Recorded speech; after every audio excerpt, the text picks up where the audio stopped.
In 717 AD, the largest army the world had ever seen surrounded a single city. Up to 120,000 Umayyad soldiers, more than 1,000 warships, and one goal: erase the last Roman Empire from history.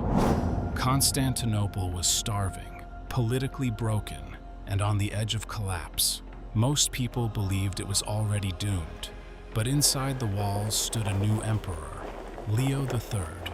He didn't have a massive army. He didn't have endless supplies. What he had was something far more dangerous: deception, elite heavy cavalry, and a weapon that burned even on water. When an Arab relief army marched through the hills of Anatolia, they didn't know a small Byzantine strike force was waiting in the forests. The ambush was so devastating that later generations would remember it as the charge of 300 cataphracts. Legend exaggerates the numbers. History confirms the destruction.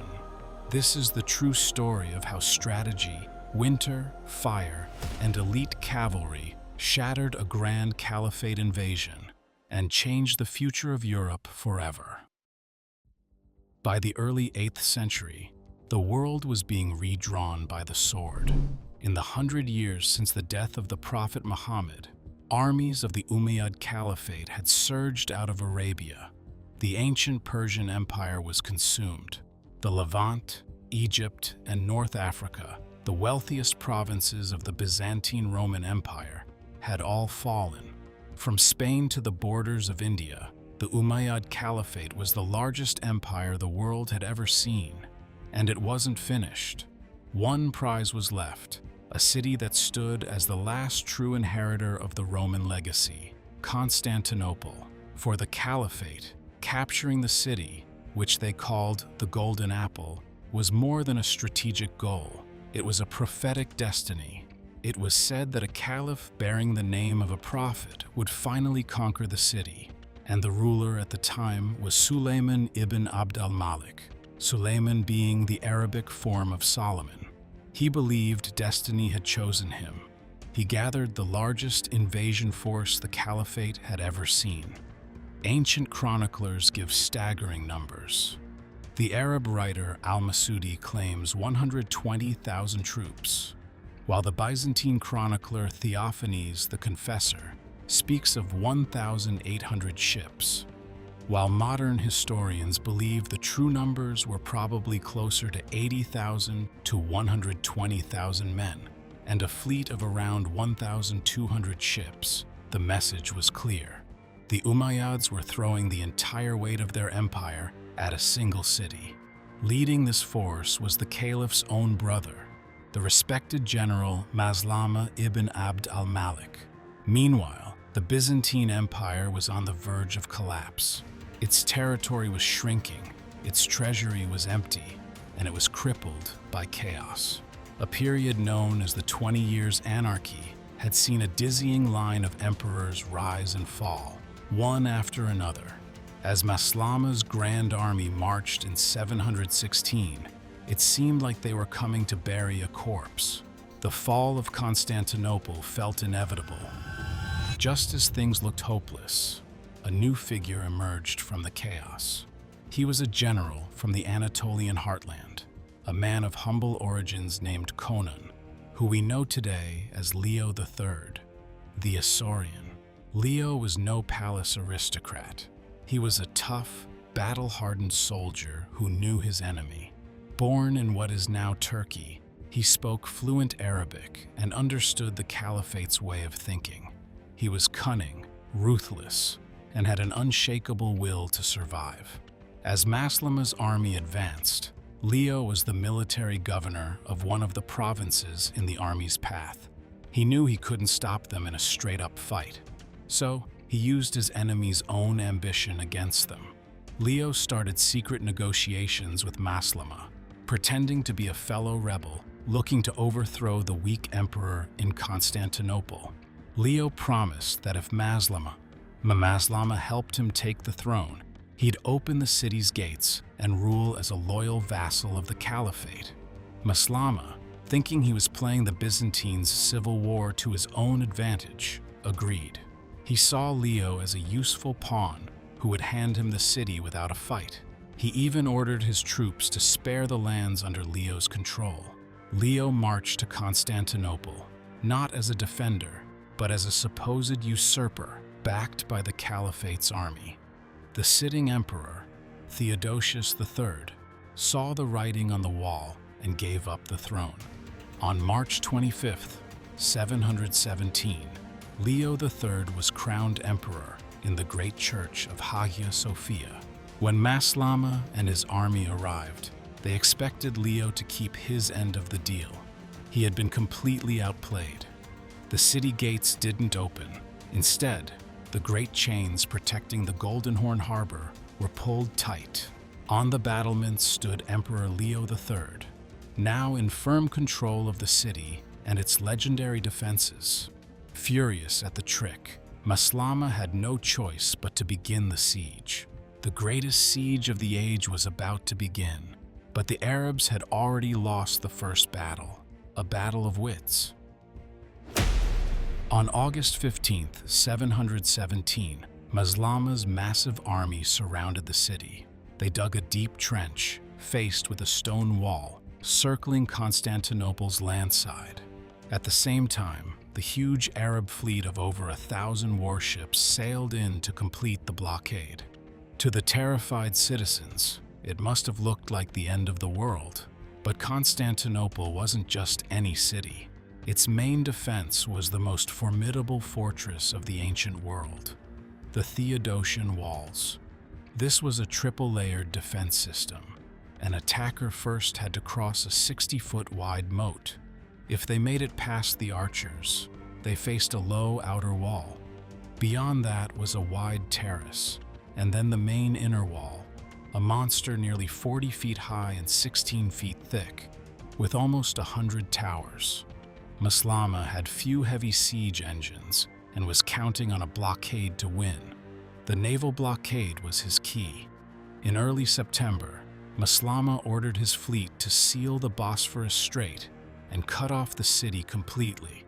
As the heavy Arab ships crowded into the narrow channel, their sailors struggled with unfamiliar currents, and the fleet became a disorganized mess.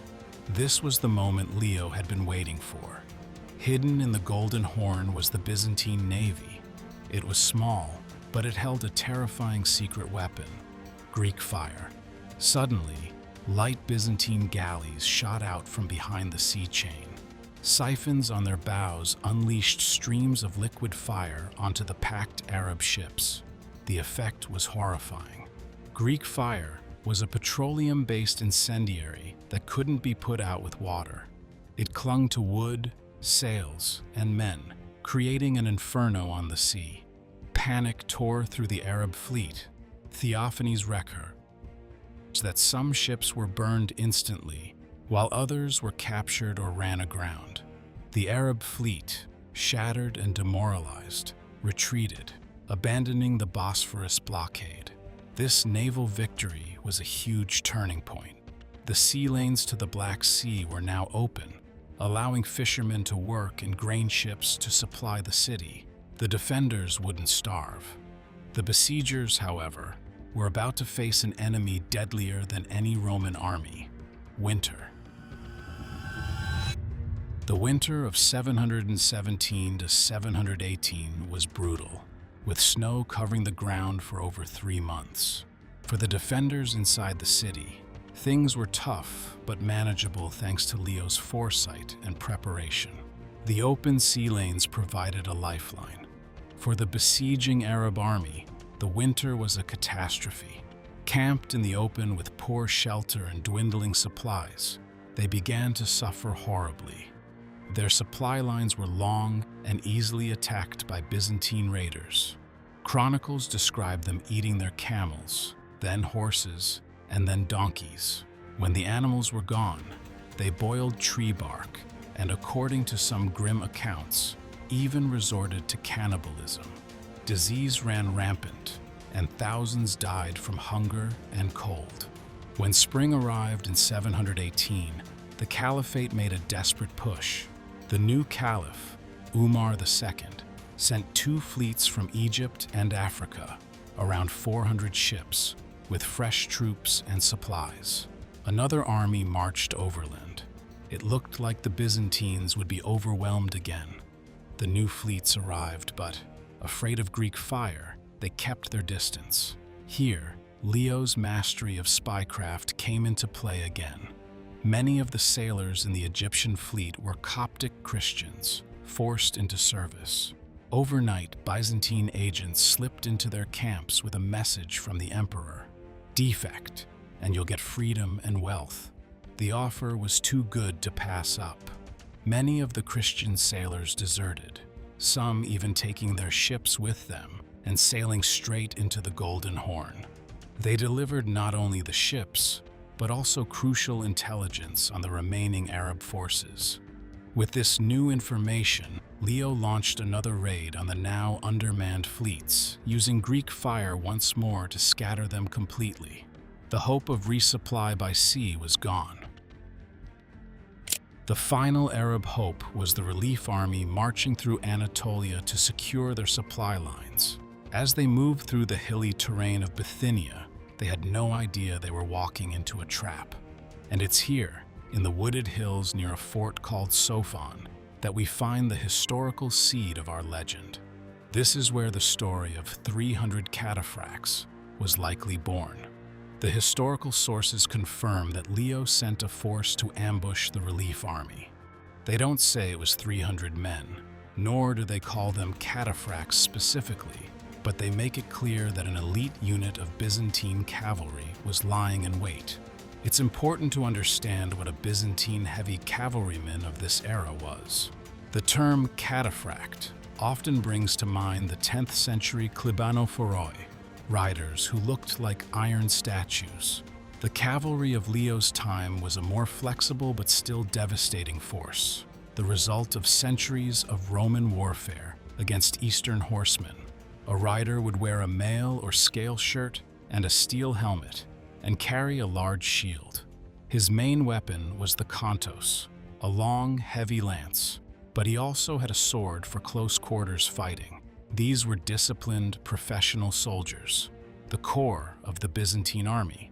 As the Arab relief army marched through the narrow passes near Sofon, the Byzantines struck. It wasn't a battle, it was a massacre. Charging downhill, the weight of armored men and horses smashed into the unprepared Arab column. The disciplined charge shattered their formations. Panic broke out. The cavalry crashed through them, lances breaking and swords swinging. The sources tell us the relief army wasn't just defeated, it was annihilated. While we can't say for sure it was only 300 riders, the effect was exactly what the legend describes: a small, elite force using shock and surprise to destroy a much larger enemy. This victory at Sofon cut off Maslama's last hope for help and sealed the fate of his starving army. With his reinforcements gone, Maslama's position was hopeless. His army was starving, sick, and now trapped. And a new enemy was about to join the fight. Years earlier, Leo III had made a treaty with the powerful Bulgar Khanate to the north. Now, he called on his allies. The Bulgar Khan, Tervel, seeing a chance to crush a common enemy, descended on the Arab camp with his own feared cavalry. The Bulgars weren't there for a strategic fight, they were there for slaughter. They fell upon the weakened Arabs with savage force. The chronicler Theophanes claims the Bulgars killed a staggering 22,000 men. While this number is likely exaggerated, it shows just how brutal the attack was. Caught between the city walls, the sea, and the Bulgar horsemen, the great Arab army completely fell apart. Finally, Caliph Umar sent the order, retreat.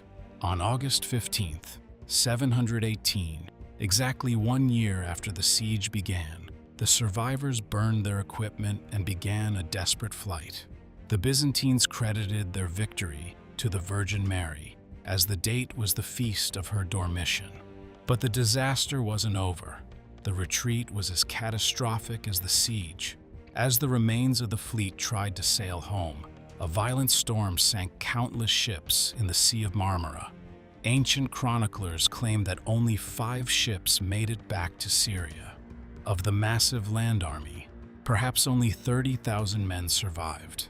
It was one of the most complete military disasters in history. In the aftermath, the Umayyad Caliphate was reeling. The defeat at Constantinople marked the high-water point of their expansion into Europe from the east. They would never again mount a serious attempt on the city.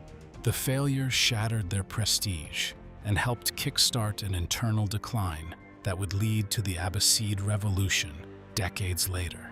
The victory at Constantinople is, without doubt, one of the most important moments in world history. Had the city fallen, the Byzantine Empire would have crumbled. There would have been nothing to stop the Umayyad armies from pouring into a fractured Dark Age Europe from the southeast. Many historians argue that Leo's defense in 718 was even more significant than Charles Martel's famous victory at the Battle of Tours in 732, as the force Leo defeated was vastly larger and the strategic stakes were arguably higher. So, what about our 300 cataphracts? They may not have existed as a literal unit, but they exist as a powerful symbol of the campaign's truth. They represent the elite skill of the Byzantine soldier. They represent the genius of Emperor Leo III, who repeatedly used small, specialized forces to get devastating results. They represent the ambush at Sofon, the naval attacks with Greek fire, and every other moment where quality, courage, and cunning beat overwhelming numbers. The legend of 300 men smashing an army is a story too good not to tell, but the reality of an empire on its knees rising up, of a brilliant commander outthinking his foes, of a city that refused to fall, and of a victory that helped save a civilization is an even better one.